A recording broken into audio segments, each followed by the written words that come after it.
You ask Tiger to solve. This deals with linear equations with one unknown.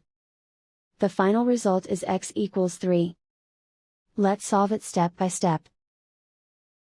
Simplify the expression. Expand the parentheses. Group like terms. Multiply the coefficients.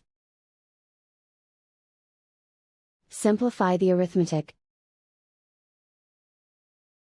Expand the parentheses. Simplify the arithmetic. Group all x terms on the left side of the equation. Subtract 9x from both sides.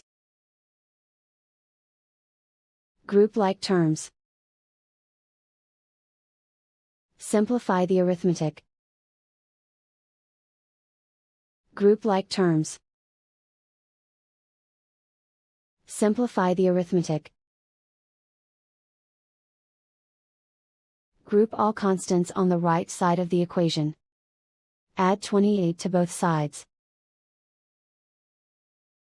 Simplify the arithmetic.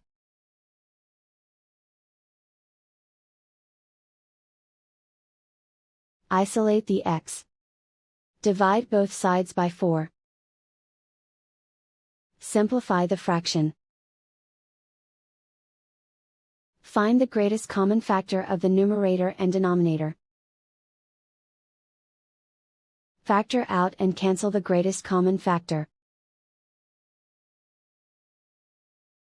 And so the final result is x equals 3.